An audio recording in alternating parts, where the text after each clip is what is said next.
আব্বু দেশের বাহিরে থাকায় আম্মুকে দেখেছি এক হাতে সংসার সামলাতে। বাহিরের কাজ, বাসার কাজ, রান্না বান্না, বাজারে যেয়ে বাজার করা, আমাদের স্কুল প্রাইভেটে নিয়ে যাওয়া নিয়ে আসা, সব কিছু এভরিথিং।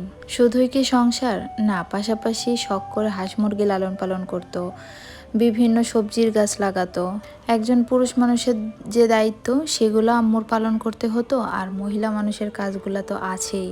মানুষ মনে করে শুধু পুরুষের কষ্টের টাকায় সব কিছু হয়। হ্যাঁ, পুরুষ মানুষের কষ্ট যেমন, ঠিক একই রকমভাবে একজন মহিলার অবদান ছাড়া একটা সংসার কোনোভাবেই পরিপূর্ণ হয় না। এখনও আম্মুর মতো এতটা বেশি রিয়েলাইজ করতে পারি না, কারণ যেহেতু এখনও আমি শাশুড়ির সঙ্গেই থাকি, আলাদা থাকি না। সো যখন আলাদা থাকবো তখন বোধহয় আমারও ঠিক এভাবেই বাজার করা, তারপর রান্না করা, সংসার সামলানো, বাচ্চা কাচ্চার স্কুল, প্রাইভেট, তারপর হচ্ছে এভরিথিং, সব কিছু, বাসার কাজ, বাহিরের কাজ, সব কিছু আম্মুর মতো এভাবেই সামলাতে হবে।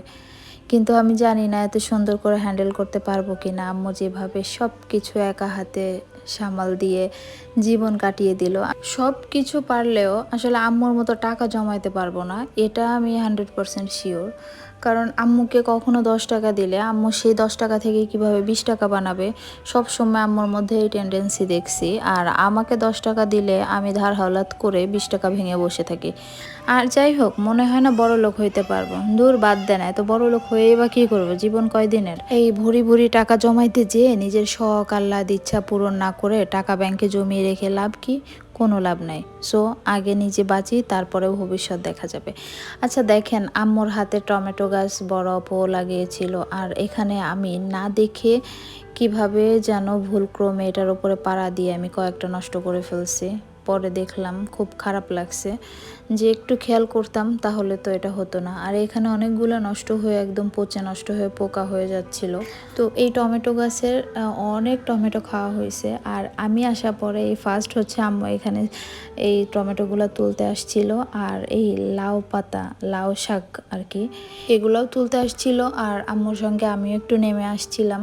এই লাউ পাতা আর আম্মুর হাতে লাগানো কচু, এগুলো হচ্ছে কাদের বাসায় যেন আম্মু পাঠাবে, এই জন্য ওই পুকুর পাড় থেকে এগুলা সব তুলে নিয়ে আসছে। ভেবেছি এবার ঢাকায় যাওয়ার সময় এই লাউ শাক নিয়ে যাব ওয়াসির দাদুর জন্য, তার তো অনেক বেশি পছন্দ। আর আমারও অনেক বেশি পছন্দ। আম্মু যখন কই মাছ ভাপা করে এই লাউ পাতা দিয়ে, অনেক মজা। আর এই যে কচুগুলা আমাদের বাসায় লাগানো, এগুলোও অনেক ভালো। আপনাদের কারো লাগলে আমাকে বললেন, আপনাদের জন্য পাঠিয়ে দেওয়া হবে।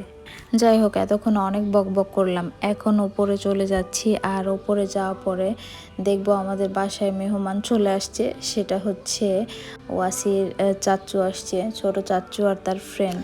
একদম প্ল্যান ছাড়া হুট করে সকালে ফোন দিয়ে বলছে, ভাবি আমি আর হচ্ছে ওর ফ্রেন্ডের কথা যে আমরা আসতেছি ওয়াসিকে দেখতে। তো আমি বললাম আচ্ছা ওকে, চলে আসো। তারপরে দুজনে বাইকে করে চলে আসছে। চিন্তা করা যায়, সেই উত্তরা থেকে ফরিদপুরের বলমারিতে বাইক চালায় চলে আসছে। আমি অনেকবার বলেছিলাম, ভাই তোমরা বাসে আসো, বাইকে দরকার নাই, কারণ রোডে ঘাটে এত পরিমাণ অ্যাক্সিডেন্ট বেড়ে গেছে, আমার সত্যি খুব ভয় লাগতেছিল। আমি অনেকবার না করেছিলাম, তো ওরা শুনলই না, বলে যে আমি যাব, যে আজ আসবো, আজই আবার ব্যাক করব। আমি তো একদমই রাজি না যে এত দূরে জার্নি করে এসে আবার জার্নি করে যাবে, এটা কি করে পসিবল। তার ভাই, আমি সবাই আসলে অনেক রিকোয়েস্ট করছি, কিন্তু আসলে থাকাটা পসিবল হয়নি, কারণ ওর ফ্রেন্ড ভার্সিটির কথা বলে বাসা থেকে আসছে।